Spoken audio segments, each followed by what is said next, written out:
Hello students, स्वागत है आपका अपने YouTube channel anti net visual art classes में।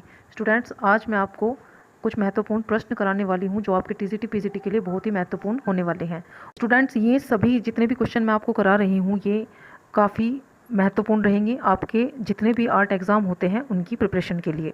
तो आप इन सभी प्रश्नों को बहुत ही ध्यान से पढ़िएगा और आप चाहें तो इनको अपने नोट्स में लिख भी सकते हैं, जिससे कि आपको इनकी प्रिपरेशन अच्छे से हो सके।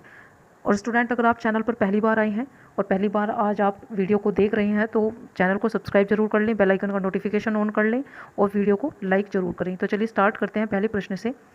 मणिकुट्टिम पद्धति में किस वस्तु का प्रयोग किया जाता है? मणिकुट्टिम जो पद्धति होती है उसमें किस वस्तु का प्रयोग किया जाता है? संगमरमर का।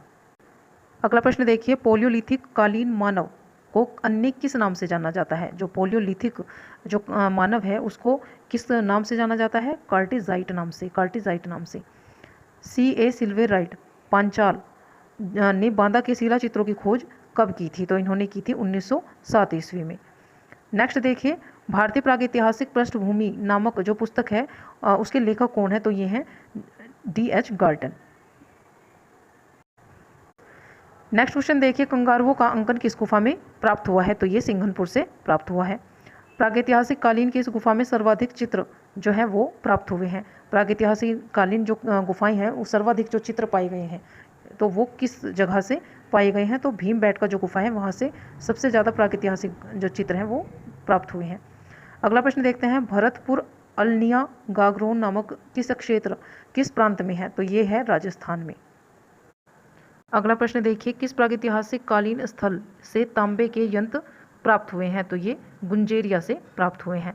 नेक्स्ट क्वेश्चन देखते हैं, मार्किंग व्हीलर के अनुसार सिंधु सभ्यता का समय क्या है? तो 2500 से 1500 ईसा पूर्व जो है वो मार्किंग व्हीलन के अनुसार है सिंधु सभ्यता का समय। नेक्स्ट देखिए, बनमाली नामक स्थान का उत्खनन किसने करवाया था? बनमाली नामक स्थान का उत्खनन R.S. बिष्ट ने करवाया था और ये कराया था 1974 में, 1974 में। अगला प्रश्न देखते हैं, त्रिफुलिया योगी की मूर्ति किस माध्यम में बनाई गई है? तो ये सफ़ेद बलुआ पत्थर से बनी है और ये कहाँ से प्राप्त हुई है? तो ये मोहनजोदड़ो की खुदाई से प्राप्त हुई है। नेक्स्ट क्वेश्चन देखते हैं, सिंधु सभ्यता के किस स्थल से युग्म समाधियाँ मिली हैं? तो ये लोथल से मिली है। और लोथल कहाँ है? लोथल कहाँ का स्थान है? गुजरात का। लोथल जो है वो गुजरात में स्थित है। अगला प्रश्न देखते हैं, R37 नामक कब्रिस्तान कहाँ पर पाया गया? R37 नामक कब्रिस्तान जो है वो हड़प्पा से प्राप्त हुआ है। R37 जो कब्रिस्तान है वो विशाल हड़प्पा सभ्यता का एक हिस्सा है और जो 3300 से 1700 ईसा पूर्व तक अस्तित्व में था। R37 जो पुरातात्विक संख्या प्रणाली से लिया गया है और इसका उपयोग शहर के भीतर जो दफन स्थलों की पहचान है उसके लिए किया जाता था। अगला प्रश्न देखते हैं, सिंचाई के लिए नहर के प्रयोग के साक्ष्य किस स्थान से मिले हैं? तो ये मिले हैं मालाबार से। मालाबार से सिंचाई के लिए नहरों का जो प्रयोग हुआ है सिंधु घाटी के स्थलों पर, अनेक स्थानों पर ये हुआ है। विशेष रूप से कहाँ पर? अफगानिस्तान में सोरतुघई के हड़प्पा स्थल पर नहरों के निशान मिले हैं। इसके अलावा जो है धोलावीरा जो गुजरात में है वहाँ पर भी जलाशयों का उपयोग सिंचाई के लिए किया जाता था। अगला प्रश्न देखते हैं, निम्नलिखित में से कौन सा वेद युद्ध शास्त्र से संबंधित है? तो यह है यजुर्वेद। विष्णु पुराण का संबंध निम्न में से किससे है? तो विष्णु पुराण का जो संबंध है मौर्य वंश से है। अगला प्रश्न देखिए, ललित कला में चारु नाम से किस ग्रंथ को में संबोधित किया गया है? ललित कला को चारु नाम से किस ग्रंथ में संबोधित किया गया है? अष्टध्यायी में। नाट्यशास्त्र में निम्नलिखित में से कौन प्राथमिक रंग बताए गए हैं? नाट्यशास्त्र के अकॉर्डिंग कौन कौन से जो रंग हैं वो प्राइमरी कलर बताए गए हैं? तो ये सभी हैं लाल, पीला और श्याम। जोगीमारा गुफा किस नदी के किनारे पर है? जोगीमारा जो गुफा है वो नर्मदा नदी के किनारे पर स्थित है। जोगीमारा गुफा की प्रतिलिपियां कहाँ पर संग्रहित हैं? तो जोगीमारा की जो प्रतिलिपियां हैं वो भारतीय पुरातत्व विभाग नई दिल्ली में संग्रहित हैं। अगला प्रश्न देखते हैं, तृतीय बौद्ध संगीति किसकी अध्यक्षता में हुई थी? तो ये हुई थी मोगली तिस्पुत की अध्यक्षता में। अगला प्रश्न देखते हैं, वाचस्पति गैरोला ने अपनी पुस्तक भारतीय चित्रकला में अजंता के चित्रों को कितने भागों में बांटा है? तो ये बांटे गए हैं 3 भागों में। अगला प्रश्न देखते हैं, निम्नलिखित में से कौन सी गुफा वासाधिपुत कटिहादी ने बनवाई थी? तो गुफा संख्या जो 10 है वो वासाधिपुत कटिहादी ने बनवाई थी। नेक्स्ट क्वेश्चन देखते हैं, रेखांकन और रंगांकन के लिए कहाँ के कलाकार प्रसिद्ध हैं? तो ये इटली के जो कलाकार हैं सर्वाधिक रेखांकन और रंगांकन के लिए प्रसिद्ध हैं। अगला प्रश्न देखते हैं, अजंता में सर्वश्रेष्ठ कार्य किस काल में हुआ है? तो गुप्त काल में जो है अजंता गुफाओं में सर्वश्रेष्ठ कार्य हुआ है। ट्रेवल्स इन इंडिया नामक पुस्तक किसने लिखी है? ट्रेवल्स इन इंडिया नामक पुस्तक हिनसांग के द्वारा लिखी गई है। कलायन किसका प्राचीन नाम है? तो ये बाघ गुफा का प्राचीन नाम है। सिगिरिया गुफा की प्रतिलिपियां किसने बनाई थी? सिगिरिया गुफा की प्रतिलिपियां मिस्टर मूरे ने बनाई थी। अगला प्रश्न देखते हैं, सिगिरिया के चित्रों की तुलना पाश्चात्य कलाकार सांद्रो बोत्तिचेल्ली से किसने की थी? तो ये की थी ईवी हेवेल ने। मंगलेश का अभिलेख बादामी की किस गुफा से प्राप्त हुआ है? मंगलेश का अभिलेख बादामी की किस गुफा से प्राप्त हुआ है? गुफा संख्या 4 से। स्थानीय लोग एलोरा को, जो एलोरा गुफा है, उसे किस नाम से पुकारते हैं? तो ये पुकारते हैं बेरुल के नाम से। नेक्स्ट देखिए क्वेश्चन, एलोरा की किस गुफा में रामेश्वर के नाम से जाना जाता है? एलोरा की कौन सी गुफा है जिसे रामेश्वर नाम से जाना जाता है? गुफा संख्या 21। एलोरा की बौद्ध गुफाओं में कौन सी गुफा पूजा ग्रह को निरूपित करती है? यह है सुतार झोपड़ी। सित्तनवासल गुफा को सर्वप्रथम किसने देखा था? तो ये देखा था टी.एस. गोपीनाथ ने। सित्तनवासल गुफा के चित्र कितने चश्मे के बनाए गए हैं? 2.25 चश्मे के। एलिफेंटा से प्राप्त विशालकाय हाथी की प्रतिमा संग्रहित है, तो ये प्रिंस ऑफ वेल्स म्यूजियम में संग्रहित है। नेक्स्ट देखते हैं, एलिफेंटा अपनी किस विद्या के लिए जानी जाती है? जो एलिफेंटा गुफा है वो अपनी किस विद्या के लिए जानी जाती है? मूर्ति कला के लिए। लघु चित्रण शैली का जन्म कहाँ से हुआ? लघु चित्रण शैली का जन्म हुआ था पाल शैली से। नेक्स्ट देखिए, विश्व की प्राचीनतम धातु प्रतिमा किस सभ्यता में से संबंध रखती है? विश्व की जो सबसे प्राचीनतम धातु प्रतिमा है वो सिंधु सभ्यता से संबंध रखती है। नेक्स्ट देखिए, जातक कथाओं की कुल संख्या कितनी है? तो यह है 547। अगला प्रश्न देखते हैं, एलिफेंटा से प्राप्त त्रिमूर्ति की चौड़ाई कितनी है? तो यह है 24 फीट चौड़ी। एलिफेंटा गुफाओं से प्राप्त त्रिमूर्ति भगवान शिव की है और ये 23 फीट ऊंची है और 24 फीट ये चौड़ी है। 24 फीट ये चौड़ी है और ये सदाशिव या महेश मूर्ति के नाम से जानी जाती है। इस प्रतिमा में 3 सिरों वाले जो शिव हैं उनको दर्शाया गया है, जिनमें जो है एक सृजन का प्रतीक है, दूसरा संरक्षण और तीसरा संहार का प्रतीक इसको माना गया है। यानी कि यह प्रतिमा जो है वो 3 सिरों वाली है जो शिव के 3 पहलुओं को दर्शाती है, जैसे कि सृजन, संरक्षण यानी कि पालन पोषण करना और संहार करना। अगला प्रश्न देखते हैं, अपने रंग विधान की दृष्टि से अजंता का सर्वश्रेष्ठ चित्र कौन सा है? तो यह है महाहंस जातक। बादामी गुफा की खोज का श्रेय किसे दिया जाता है? स्टेला क्रैम्ब्रिज को। बादामी गुफा की खोज का श्रेय स्टेला क्रैम्ब्रिज को जाता है, जिन्होंने 1924 में इन गुफाओं की खोज की थी। अगला प्रश्न देखिए, सिंधु वासियों को किस ज्यामितीय आकार का ज्ञान नहीं था? तो इन्हें आयत जो है उसका ज्ञान नहीं था। प्रस्तर उत्कीर्ण वास्तुकला का प्रथम साक्ष्य कहाँ से प्राप्त हुआ है? तो ये लोमस ऋषि गुफा से प्राप्त हुआ है। अगला प्रश्न देखते हैं, जिराफ समूह का चित्र किस प्रागैतिहासिक गुफा से प्राप्त हुआ है? तो यह आदमगढ़ से प्राप्त होता है। नेक्स्ट देखिए, जगन्नाथ मुरलीधर अहिवासी ने किस गुफा की प्रतिलिपियां तैयार की थी? तो इन्होंने बादामी गुफा की प्रतिलिपियां तैयार की थी।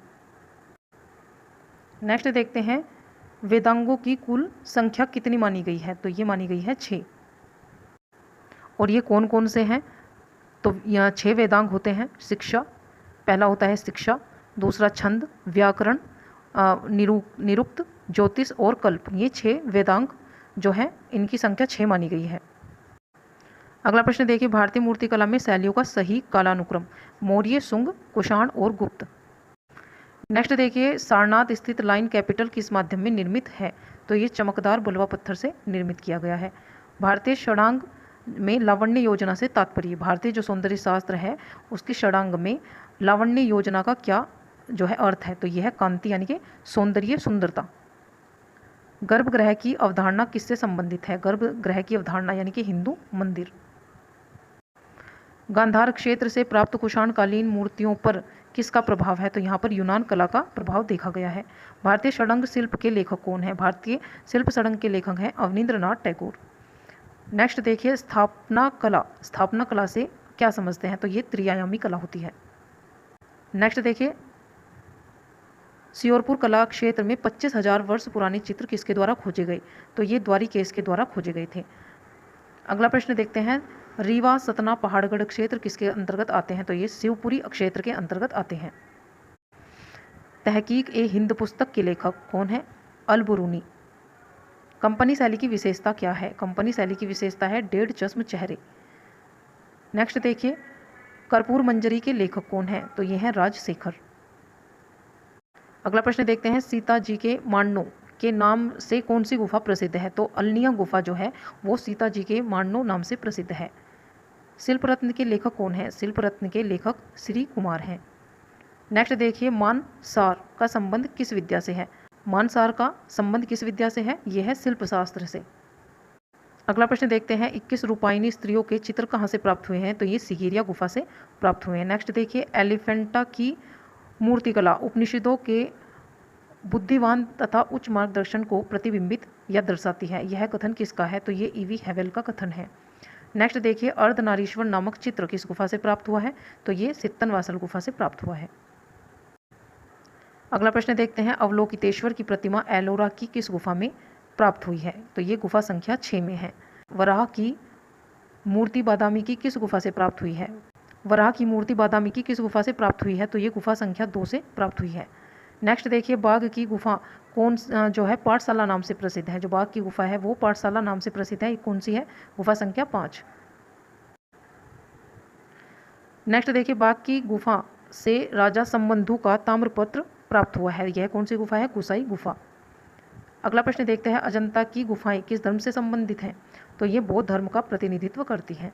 अजंता में सर्वाधिक किस रंग का प्रयोग मिलता है? तो लाल रंग का सर्वाधिक प्रयोग अजंता के चित्रों में हुआ है। नेक्स्ट देखिए, अजंता के किन चित्रों में रौद्र रस का प्रयोग दिखाई पड़ता है? तो यहाँ पर देखिए, मारविजय और 2 बैलों की लड़ाई दोनों में जो है रौद्र रस का प्रयोग किया गया है। नेक्स्ट देखिए, लॉ ऑफ फ्रंटिलिटी का प्रयोग किस गुफा में के चित्रों में देखने को मिलता है? तो ये जोगी मारा जो गुफा है उसके चित्रों में देखने को मिलता है। माता और पुत्र चित्र में मुख्यतः किस नियम का प्रयोग देखने को मिलता है? माता पुत्र चित्र में जो है प्रभाविता का प्रयोग अधिकांश देखने को मिलता है। अगला प्रश्न देखते हैं, भाव की दृष्टि से अजंता का सर्वश्रेष्ठ चित्र कौन सा है? भाव की दृष्टि से मरणासन राजकुमारी जो है वो अजंता का सर्वश्रेष्ठ चित्र है। चींटियों के पहाड़ पर सांप की तपस्या चित्र अजंता की किस गुफा से प्राप्त हुआ है? तो ये गुफा संख्या 1 से प्राप्त हुआ है। रामगढ़ की पहाड़ियों पर स्थित गुफा, रामगढ़ की पहाड़ियों पर स्थित गुफा कौन सी है? जोगीमारा। नेक्स्ट देखिए क्वेश्चन, प्रागैतिहासिक काल में सर्वाधिक किस रंग का प्रयोग हुआ है? तो गेरू रंग का प्रागैतिहासिक काल में सर्वाधिक प्रयोग हुआ है। गेरवे रंग में चित्रित हाथियों को पकड़ने के चित्र किस प्रागैतिहासिक गुफा से प्राप्त हुए हैं? लिखुनिया। नेक्स्ट देखिए, कनिंघम को हड़प्पा के टीले का पता कब चला था? तो 1878 ईस्वी में।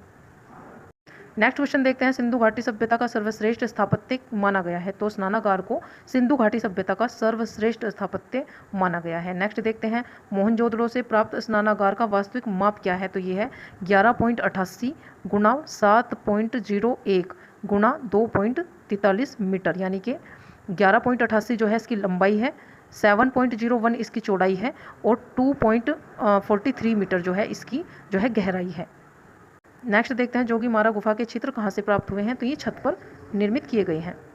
स्टूडेंट्स, आशा करती हूँ आपको ये क्लास अच्छी लगी होगी और जितने भी क्वेश्चन मैंने आपको कराए हैं ये आपके लिए बहुत ही हेल्पफुल होंगे। सभी आने वाले जितने भी विजुअल आर्ट के एग्जाम हैं उन सब के लिए ये इंपॉर्टेंट होंगे। अगर आपको क्लास अच्छी लगी है, आपको ये क्वेश्चन हेल्पफुल लगे हैं तो आप वीडियो को लाइक करें। स्टूडेंट, अगर अभी तक आपने चैनल को सब्सक्राइब नहीं किया है तो चैनल को सब्सक्राइब कर लें और बेल आइकन का नोटिफिकेशन ऑन कर लें, जिससे आपको मेरी सारी वीडियोज़ के नोटिफिकेशन मिलते रहें। और ज़्यादा से ज़्यादा वीडियो को शेयर करें, वीडियो को लाइक करें, अपना रिवीजन करते रहें। Thank you.